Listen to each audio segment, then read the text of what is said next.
O micro-ondas é um dos eletrodomésticos mais aceitos do mundo. Ele representa praticidade, rapidez, economia de tempo.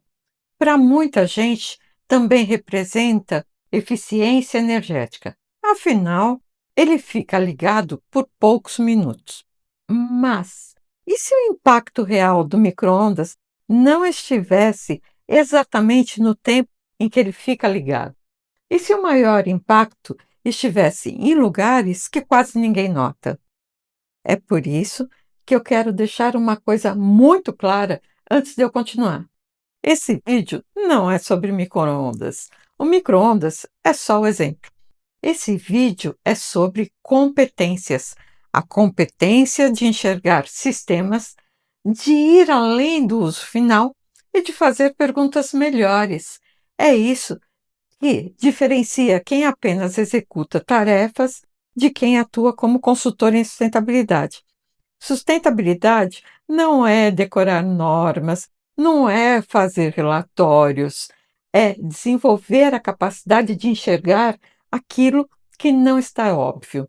Se esse tipo de reflexão te interessa, se você gosta de conteúdos que vão além do óbvio, se inscrever no canal é a melhor forma de não perder os próximos episódios. Esse vídeo faz parte de uma série. Nela, eu uso histórias e produtos do nosso dia a dia para falar das competências que um profissional de sustentabilidade precisa desenvolver. Aqui, storytelling não é só formato, é competência. No primeiro vídeo, eu falei sobre o uso do Teflon e dos PFAs. No segundo, eu falei sobre a energia oculta dos elevadores, a energia que a gente consome mesmo com os elevadores parados. No terceiro, eu falei sobre o desenvolvimento das embalagens para o refrigerante. E agora eu estou usando um case do micro-ondas. A ideia é simples. Você constrói um repertório enquanto aprende sustentabilidade na prática. E mesmo que você não pretenda atuar na área, esse vídeo te ajuda a entender melhor a história dos produtos que fazem parte do seu dia a dia. A ideia de aquecer alimentos sem o uso do fogo não começa na cozinha, ela começa muito antes, na ciência. No século XIX, Maxwell formulou as equações que descrevem as ondas eletromagnéticas. Na época, isso não tinha nada a ver com comida, era física pura.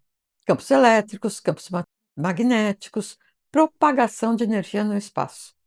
Décadas depois, pesquisadores começaram a entender que essas ondas não serviam apenas para comunicação. Ondas de alta frequência interagiam com a matéria e, em certas condições, geravam calor. No início do século XX, essa descoberta começa a ser explorada em laboratório. Heinrich Hertz demonstra experimentalmente a existência de ondas eletromagnéticas. Mais tarde, centros de pesquisas como os Bell Labs passam a estudar o aquecimento de materiais usando ondas de alta frequência. Empresas como RCA, General Electric, Westinghouse já sabiam nos anos 30 que ali havia um potencial tecnológico, mas ainda não era um produto, era um experimento. Tudo muda com a Segunda Guerra Mundial.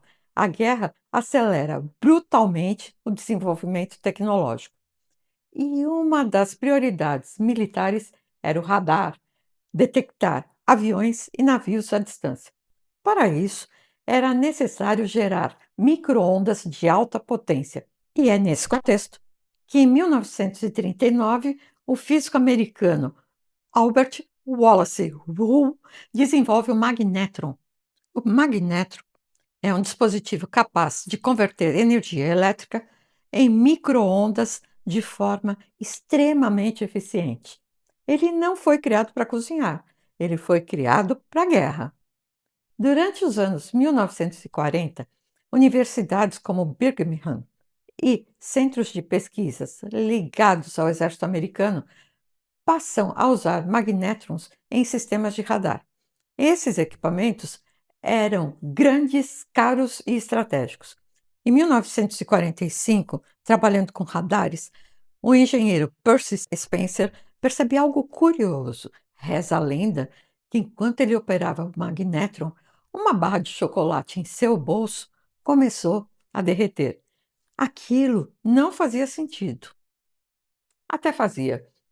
Intrigado, Spencer passa a testar alimentos. Primeiro, milho. O milho virou pipoca. Funcionou e virou o experimento clássico. Então, ele resolveu testar ovos. E aí, não funcionou. O ovo explodiu.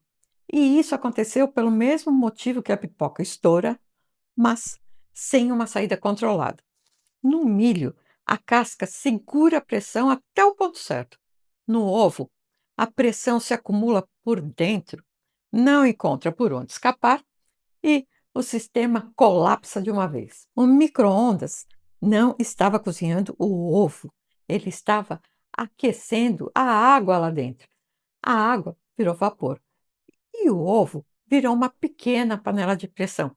E foi assim que Spencer entendeu que as micro-ondas aquecem os alimentos de dentro para fora, não por contato direto com uma fonte quente, mas pela interação de ondas com moléculas. Spencer patenteou a descoberta em 1945. Naquele momento, ninguém sabia ao certo se aquilo era seguro para uso doméstico, mas a descoberta estava feita.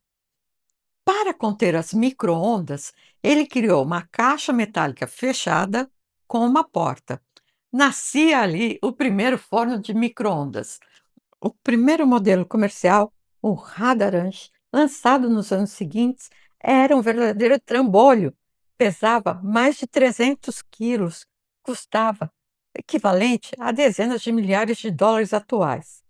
Era usado apenas em cozinhas industriais, hospitais e grandes restaurantes. Nada ali lembrava o eletrodoméstico comum que conhecemos hoje. Nos anos 1950, começam a surgir os novos alimentos congelados prontos para aquecimento, os chamados TV diners, porque as pessoas poderiam consumir aqueles produtos assistindo à TV. A tecnologia começa a se conectar com mudanças sociais. Menos tempo para cozinhar, mais pessoas trabalhando fora, novas rotinas urbanas. Em 1955, surgem os primeiros modelos residenciais, ainda caríssimos. Em 1964, o micro-ondas é apresentado em grandes feiras internacionais como símbolo de modernidade. Até então, aquele trambolho ficava no chão. Só em 1967, a Amana lança um modelo que cabe sobre a bancada. Foi o ponto de virada. A Sharp introduziu o prato giratório, melhorando a distribuição do aquecimento. Nos anos 70, o Japão se tornou referência em design e miniaturização.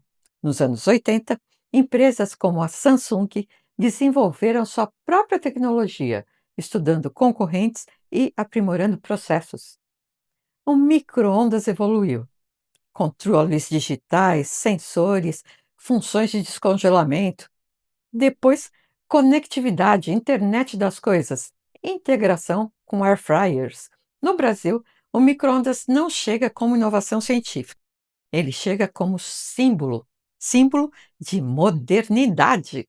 Nos anos 60 e 70, aparecem exposições como a tecnologia do futuro, algo para ser visto, não usado. Aqui, ele nem chamava micro-ondas, era chamado forno eletrônico. Um nome mais familiar e mais seguro e muito mais fácil de vender, não é? A popularização só acontece décadas depois, quando a tecnologia encontra a mudança social. Menos tempo, mais trabalho urbano, novas rotinas. O micro-ondas não muda a sociedade sozinho.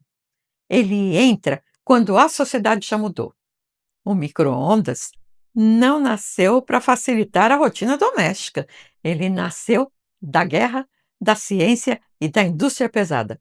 Só depois foi adaptado ao consumo cotidiano. Mas, afinal, o que é um magnétron? Não, ele não é um magneto nem um megatron, infelizmente. Magnétron é a peça que transforma eletricidade em microondas. É ele que permite que o alimento aqueça em poucos minutos. E aqui está um ponto super importante. O micro-ondas não cozinha de fora para dentro. Ele aquece porque as micro-ondas fazem as moléculas de água se movimentarem rapidamente. Essas moléculas tentam se alinhar ao campo elétrico gerado pelas ondas. Só que esse campo muda o tempo todo.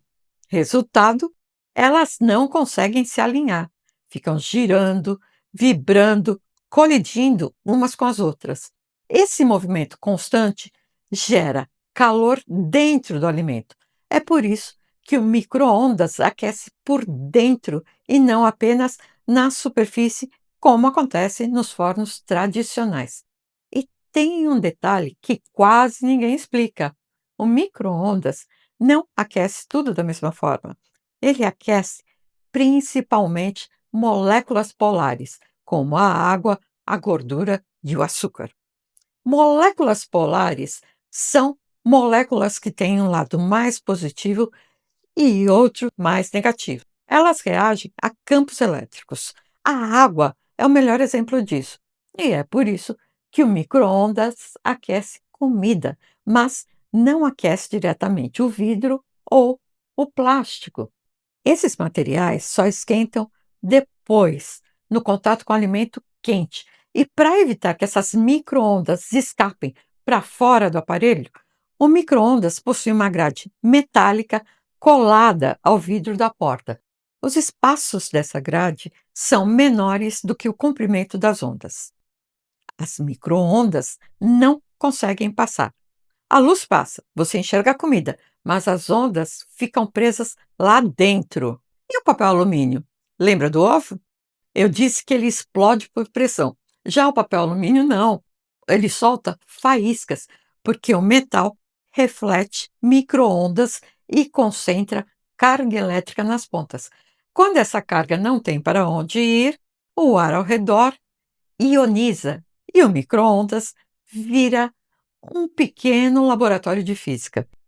Toda essa evolução tem um custo que não aparece na cozinha. Para produzir o forno de micro-ondas, são usados metais, cerâmicas e processos industriais complexos. Tudo isso consome energia, tudo isso gera impacto. E é aqui que entra a sustentabilidade. O magnetron não nasceu para facilitar a nossa rotina. Ele nasceu nos radares militares.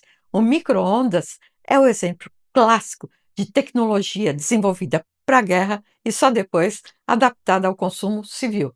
Ou seja, antes de virar praticidade, ele já tinha uma história energética, industrial e ambiental embutida.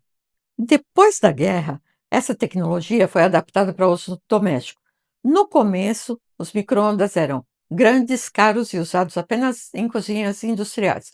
Com o avanço tecnológico e a redução de custos, eles se popularizaram rapidamente a partir da década de 70. E o discurso era simples e sedutor: mais rápido, mais eficiente, menos gastos. Quando a gente olha apenas para o uso final, o micro-ondas parece mesmo eficiente. Ele esquenta rápido, não aquece o ambiente inteiro, não faz sujeira, fica ligado por poucos minutos.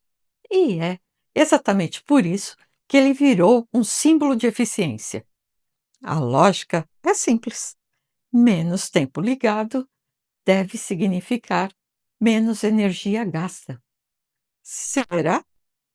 Essa lógica funciona apenas quando a gente olha para um pedaço muito pequeno da história.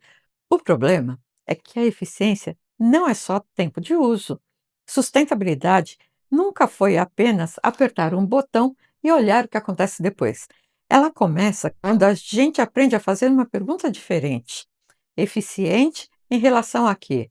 Em relação ao tempo, em relação ao custo imediato, em relação à conta de luz no fim do mês. Porque quando a gente responde só a essas perguntas, a gente ignora todo o resto. A gente ignora o que veio antes e o que vem depois.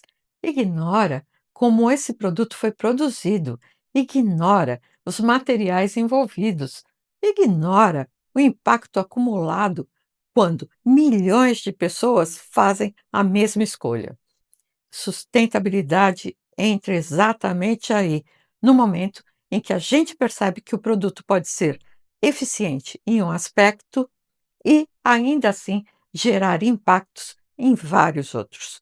É por isso que olhar só para o uso final quase sempre leva a decisões mal informadas, porque o sistema é sempre maior do que o botão que a gente aperta. Existe uma confusão muito comum entre eficiência de uso e eficiência de sistema.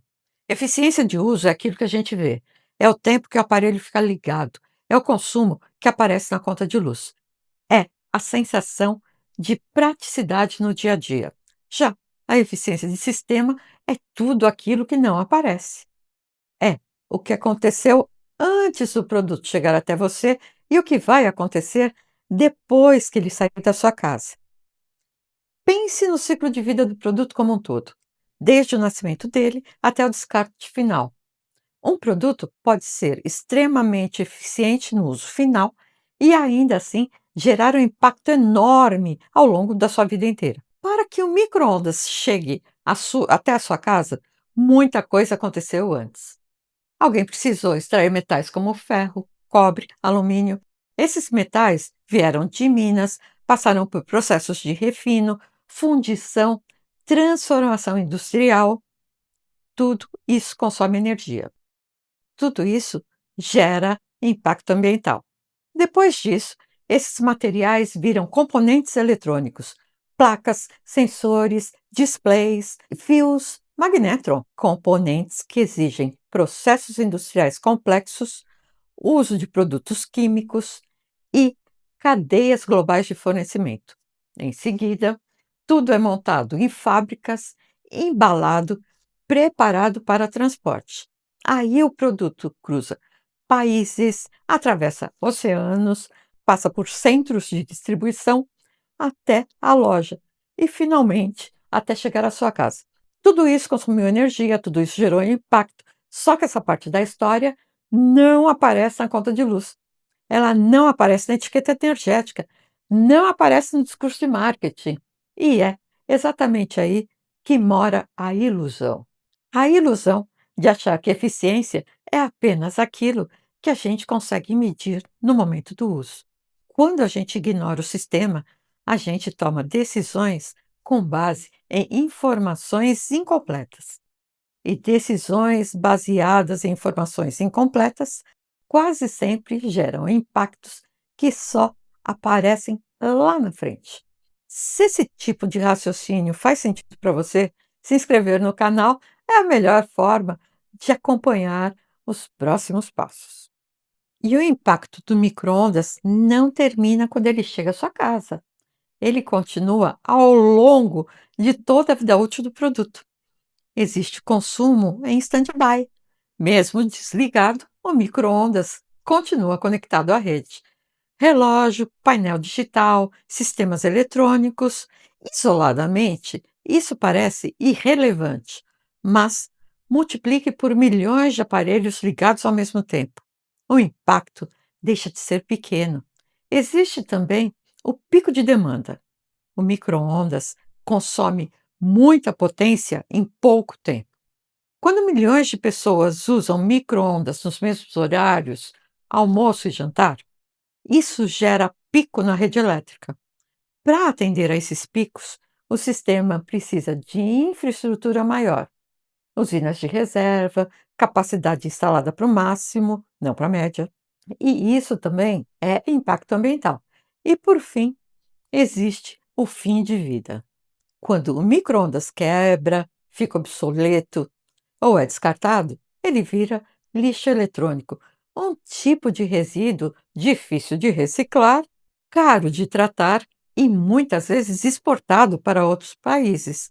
Ou seja, aquele impacto que começou lá atrás, na extração dos materiais, reaparece aqui no descarte. É por isso que a sustentabilidade não é avaliar um único momento, é acompanhar o ciclo inteiro, do nascimento do produto até o fim, o que a gente chama de berço ao túmulo. E essa capacidade de enxergar o antes, o durante e o depois é uma das competências mais importantes para quem atua como consultor de sustentabilidade. O impacto de um produto não começa quando a gente aperta o botão. Ele começa muito antes e termina muito depois. E é exatamente aqui que entra o trabalho do consultor em sustentabilidade.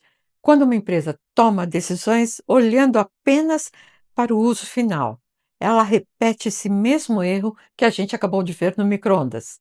Ela escolhe o que parece ser mais rápido, mais eficiente, mais barato, sem avaliar o impacto completo. Quando você vai fazer um diagnóstico, você precisa pensar no processo completo e não apenas no que você está vendo na fábrica ou na aplicação na casa do consumidor daquele produto. Diagnóstico não é checklist, não é leitura de sistema, é olhar para a cadeia produtiva, para os materiais, energia embutida, logística e descarte. Muitas vezes o maior risco não está dentro da empresa, está antes ou depois. E se você não ampliar o olhar, você pode até propor melhorias, mas vai continuar tratando só os sintomas e não a causa do problema. Sustentabilidade começa quando o diagnóstico deixa de ser uma fotografia do presente e passa a ser uma leitura do sistema inteiro. É por isso que o mercado não está procurando apenas profissionais com conhecimento técnico, ele está procurando pessoas capazes de enxergar além do óbvio. Sustentabilidade exige competências que não aparecem em uma planilha nem em uma norma decorada. Exige a capacidade de conectar decisões locais a impactos globais, de entender que uma escolha aparentemente pequena pode gerar efeitos acumulados enormes ao longo do tempo. Exige a habilidade de fazer perguntas melhores, não apenas quanto isso consome hoje, mas de onde veio isso, o que isso gera, quem paga esse custo ao longo do tempo.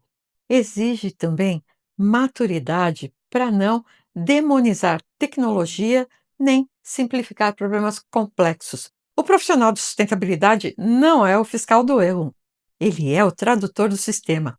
É quem ajuda a empresa a enxergar riscos invisíveis, oportunidades escondidas e decisões melhores no médio e no longo prazo.